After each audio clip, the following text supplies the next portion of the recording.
we know in our heart of hearts that there will never, ever be drilling in the Badger 2 Medicine. I've made that statement before. I stand by it. This is Season 2, Episode 1 of MCVcast. That was Harry Barnes, the immediate past chairman of the Blackfeet Tribal Business Council. We'll hear from him in a few minutes. I'm Aaron Murphy, Executive Director of Montana Conservation Voters, and I'm here with Deputy Director Whitney Tawney and Political Director Jake Brown. We begin Season 2 with music from Helena guitarist Bill Lombardi. This is his original piece, Hope Creek. A reminder that our entire first season of MCVcast is available on our new website, mtvoters.org/podcast. And we've got a lot of news to cover today from the past couple weeks, including historic public lands legislation that just passed the U.S. Senate. Yes, Murph, this is a whopper of public lands goodness and is the definition of landmark legislation. The Great American Outdoors Act, led by Montana Senators Tester and Daines, passed the Senate 73-25. The bill includes funding for our national parks maintenance backlog at the tune of $9.5 billion over 5 years and full and permanent funding for our public lands through the Land and Water Conservation Fund and $900 million a year in perpetuity. This is a huge and historic win for Montana and for all of America, so naturally, everyone is trying to take credit. Well, today we just passed the most important conservation bill for Montana and the nation in decades. One that will increase public access to our public lands and support our national parks, and importantly, protect our Montana outdoor way of life. We're pleased Senator Daines finally listened to Montanans and hope this is a real trend and not just a one-off in an election year. We all know Senator Daines has a long ways to go when it comes to being a public lands champion. I mean, the guy has tried to defund LWCF multiple times. In fact, the most recent was in March of this year, led controversial legislation to give away our public lands, and continues to support William Perry Penley, a known public lands foe, as the head of BLM. More on that later. So yeah, I'm not holding my breath that Senator Daines will be a public lands champion anytime soon, but you better believe MCV will be first in line to celebrate it if that day ever comes. But what's next for the Great American Outdoors Act? The legislation is headed to the House and expected to hit the floor in late July. So stay tuned because you know we'll cover it. Jake, let's stay on Capitol Hill for a moment because this week another important Montana bill got some time in the spotlight. The Montana Water Rights Protection Act came before the Senate Committee on Indian Affairs. Jake Brown, what does this legislation do for our state? This federal legislation is the continuation of the CSKT Water Compact that passed the Montana legislature in 2015. What the bill does is twofold. It resolves the tribe's claim to its reserve water rights within the state, and it also returns the National Bison Range to the tribe's management. This legislation was actually the product of decades-long negotiations, and it passed the Montana legislature with bipartisan support. So it's high time that we actually get it done in D.C. as well. This bill is one of the first steps towards correcting the decades of injustice the tribes have experienced, and we're proud to support it. In fact, we sent a letter of support to the Indian Affairs Committee, which heard the legislation on Wednesday. In conclusion, S3019 and the underlying compact are the product of a great deal of effort by many parties and reflected desire by the people of Montana, Indian and non-Indian, to settle their differences through negotiation rather than litigation. This administration shares that goal and is committed to finalizing the settlement after many years of hard work between the tribe, state, and Montana congressional delegation. Montana conservation voters also made a request of our congressional delegation in response to the unsettling news from Washington about acting BLM director William Perry Penley. Penley, a controversial character responsible for more than 250 million acres of our public lands, will stay in his position as acting director, apparently indefinitely. And that's troubling given his record of wanting to sell off and develop our public lands. So MCV asked Congressman Greg Gianforte, as well as Senators Daines and Tester, to demand a confirmation vote in Congress, something the Constitution requires. No surprise we didn't hear back from Senator Daines or Congressman Gianforte, but the day after we made our request, Senator Tester weighed in with this. I'm calling on the Department of Interior to remove Acting Director Penley from his position. His indefinite installment to this post undermines accountability in government, and the American people rightly deserve more. His public support for selling off our public lands makes him the wrong person to oversee those national treasures. And Senator Tester backed that up even further with a letter to the Interior Department. In his letter to Interior Secretary David Bernhardt, Senator Tester writes, "Your decision to install William Perry Penley as acting director in perpetuity clearly circumvents congressional oversight and is abuse of power that is not backed up by common sense." Thanks, Whitney. By the way, you can check out both of our letters to the Senate Indian Affairs Committee and to Montana's congressional delegation, as well as Senator Tester's letter in our show notes. Here at home, the New Approach Montana campaign has spent the last few weeks collecting as many signatures as possible to put a pair of initiatives on the November 3rd ballot. And last week, they hit their mark. New Approach Montana delivered 52,000 signatures, more than twice what they needed, to put an initiative on the ballot to legalize and tax the adult use of recreational cannabis. And they delivered more than 80,000 signatures to change 2 words in the Montana Constitution. That's about 30,000 signatures more than they needed from all 100 House districts across the state. Here's campaign spokesperson Pepper Peterson with an update. We're really excited about going into the next stage, which is to go and visit community leaders and go and tell folks about this legislation and what the impact's going to be, the positive impacts on our community in Montana. Again, MCV is behind this effort because about half of the tax revenue from legalized adult use of cannabis is supposed to go to fund state public lands to the tune of millions of dollars per year. Pepper Peterson and the New Approach Montana campaign says they're headed toward Election Day with momentum. You know, the first day we went out gathering signatures, there were lines sometimes because people were really excited about this. And I think the Montanans have seen a lot of back and forth on this cannabis policy before, and we're ready to see a steady hand. And so folks are really excited about this. We've seen the successes in other states as well. And, you know, you look at those and you look at the budget impacts that adult use cannabis has brought, and it's a lot of positive budget impacts for states, especially as we look at the coronavirus, you know, and the potential negative impacts that's going to have on the economy moving forward. The Blackfeet tribe and conservation groups won a temporary victory last week when an appellate court overturned a decision to allow oil drilling in the Badger 2 Medicine area. Justice Patricia Millett said that the district court was incorrect in siding with the oil companies for failing to comply with the Historic Preservation Act and sent the case back to the lower district courts. The continued legal battle over this culturally significant wild place really just reaffirms the need to permanently protect the Badger 2 Medicine, something that would require an act of Congress. On June 17th, the day after the court made this ruling, I called up Harry Barnes at his home in Browning, Montana. Mr. Barnes is the immediate past chairman of the Blackfeet Tribal Business Council, someone who has spent decades fighting to keep drilling out of the Badger 2 Medicine region, a place that has been sacred to the Blackfeet tribe for thousands of years. Chairman Harry Barnes is our guest this week. How are you, Mr. Chairman? I'm doing very good, thank you. Appreciate it. Well, congratulations on the news from June 16th about the court basically sending back this issue to a lower court. But what that effectively does is stop Solonex from pursuing its operations in the Badger 2 Medicine. Just wanted to start today by asking your immediate reaction to it. Well, I was very excited, as many other are here in the Browning area. I see a lot of comments on social media. So very well received up here. You know, there was a lot of people involved in it, but I think our Tribal Historic Preservation Officer, John Murray, has always been key to leading that battle. So, yeah, we're all pretty excited up here, as is John. Now, Mr. Chairman, this doesn't necessarily end this chapter for good. It basically puts the decision back. So can I ask you, in your view, what needs to happen next? Well, I think the courts need to finally put a wood stake through this thing and end it. We are confident they're going to. At some point, the wheels of justice roll very slowly, especially when it involves Indians.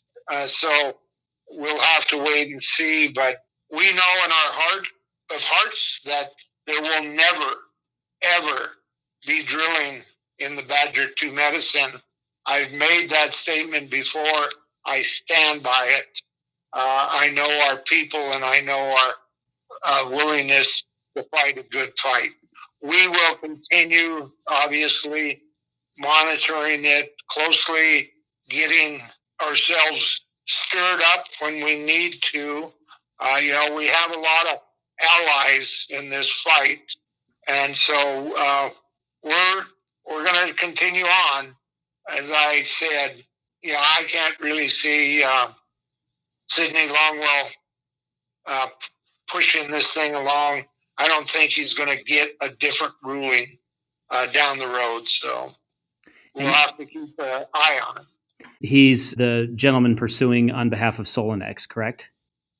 He and his family are the owners of Solonex. Now he's getting up there in age, and so I'm not sure if he's going to be able to, but certainly his family has pushed this as much, if not more, than he has. So we'll see whether they're willing to spend more money in a helpless situation they're unlikely to win. And to be clear, the tribal council anyway has offered Solonex to drill on the Blackfeet Nation's land. Is that correct? At one point, in an effort to resolve this issue before it went any farther in court, we made what we thought was a very generous offer to give him other drill sites on the Blackfeet Reservation, on the eastern edge of the Blackfeet Reservation. There's been a lot of oil activity over the years. We offered that. He refused it, and so it's no longer on the table. I'm not in the role of leadership, but I'm pretty certain we're not going to put that branch out there again. You were chairman of the Business Council back in 2016 when Secretary Sally Jewell initially canceled this lease. What was your message to her, and what did she tell you? Why do you think she did it based on what members of the Blackfeet Nation told her? Well, we reminded her that we have been fighting this fight for quite some time. Many years, before her, and through many administrations, we've been fighting this. We would like to see it come to an end. We asked her assistance in bringing that cancellation forward. Now, I would have liked to have said that was the stake in the proverbial vampire, but it wasn't. We ended up having to go to another Secretary of the Interior, Ryan Zinke, and asked his help in getting this thing canceled. Because her cancellation was appealed, or we were sued, then she was sued after her declaration.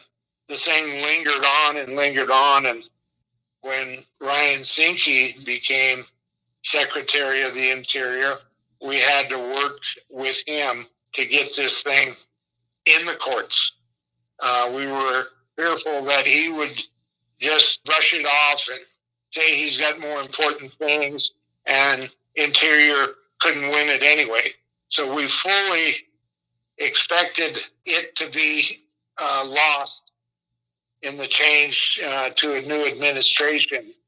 But he actually came through for us and did file an appeal in the courts, and that's what they ruled on yesterday, was an appeal that he filed.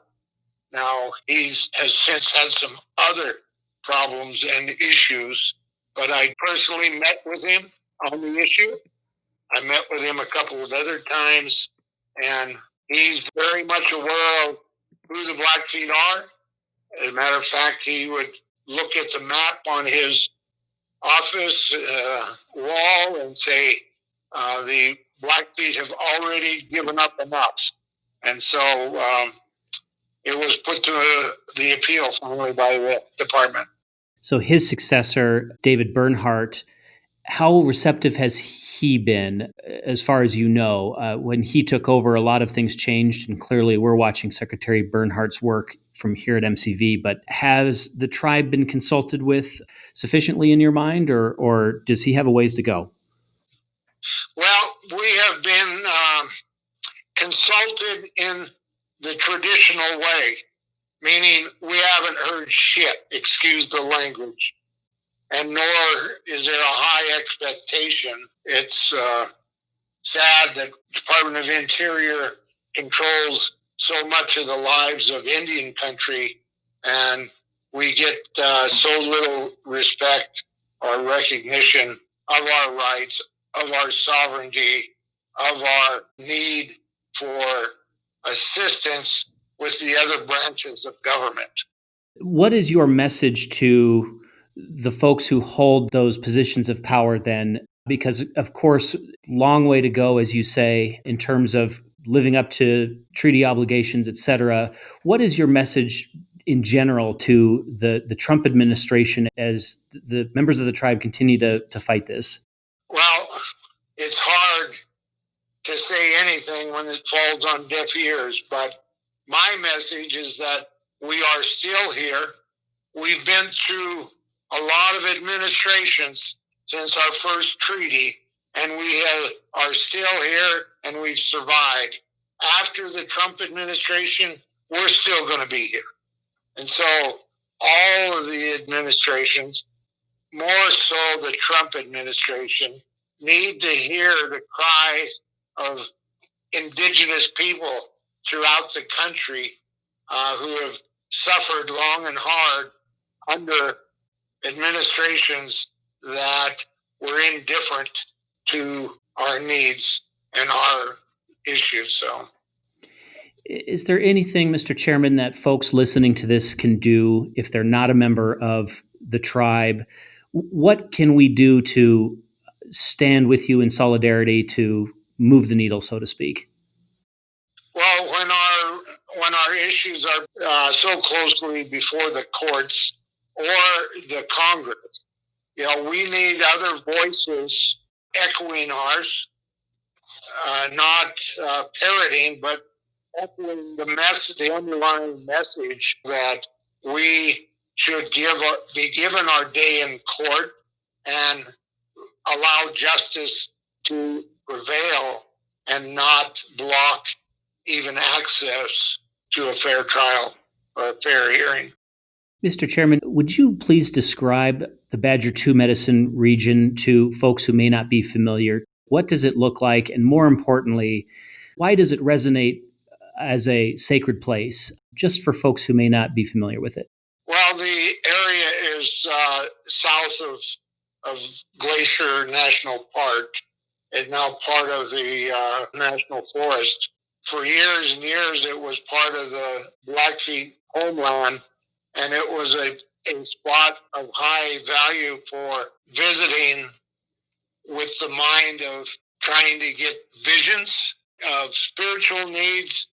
After the BIA first took over and we were forbidden from practicing our ways, we then often retreated to the mountainous area that Badger Two Medicine is and celebrated our spirituality. And so even today, young people and older people still travel to the Badger Two Medicine area to connect with Mother Earth and try to be visited by the spirits of the past.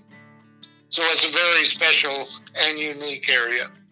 What would you like the folks listening now to, if there's one thing for them to remember about this and about the hard work for the last, what has it been, 38 years that you've been fighting this? Yes.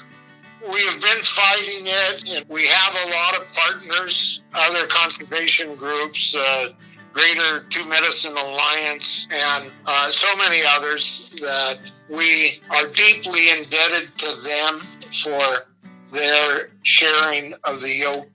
And we will never forget their efforts, and we'll never stop calling upon them to step up with us as we've depended on them in the past, we will depend on them in the future. Harry Barnes is the immediate past chairman of the Blackfeet Tribal Business Council. Mr. Chairman, we appreciate your time with us today. Thank you very much for your efforts. We recorded that conversation with Chairman Harry Barnes on June 17th, and a reminder that the views of our guests do not necessarily reflect the views of Montana Conservation voters, its staff, or its board of directors. That said, MCV has been working with the Blackfeet Nation for years in protecting the Badger 2 Medicine area, and we proudly echo the tribe's call for keeping that special part of the world sacred and untouched. Next week on MCVcast, we'll hear from Lieutenant Governor Mike Cooney, MCV's endorsed candidate for governor. Stay tuned for episode 2 of season 2, a bit earlier than normal in anticipation of Independence Day. And until then, stay in touch with MCV through our social media channels and our new website, which is mtvoters.org. We're on Facebook, Instagram, and Twitter at MTVoters, and we're also on YouTube. Our YouTube channel is where we'll end today's episode. We recently posted a video featuring former Montana Governor Brian Schweitzer about how important it is for young people to vote. The full video is in our show notes. Please give it a watch and a like, and better yet, share it. For Whitney Tawney in Bozeman and Jake Brown in Helena, I'm Aaron Murphy in Billings. Thanks to Bill Lombardi for the original music in today's episode, and we will be back next week. You know how it sucks when you've got a great idea and your parents or your uncle or your older brother or sister just look at you like you're kind of a dumbass? Well, if you don't vote, and if politicians know you're not going to vote, they're not going to listen to you. You don't have an idea that matters because they know the demographics. They know if you're 20 years old, you're eligible to vote, and you probably got about a 30% chance of voting. And they also know that somebody that's 55 years old is going to vote. And so if you know that people that are 55 years old are 3 times as likely to vote as somebody who's 20 years old, then that means the politicians listen to people who are 55. And if you're 20 years old, you're probably not going to have a voice that really matters. Unfortunately, that's the way politics work. If young people would vote in this country, if young people got involved, then we'd have people who are saying, we need to protect our air and water for the next 200 years, not for the next 20. We need to protect public lands so that we continue to access them for the rest of our lives.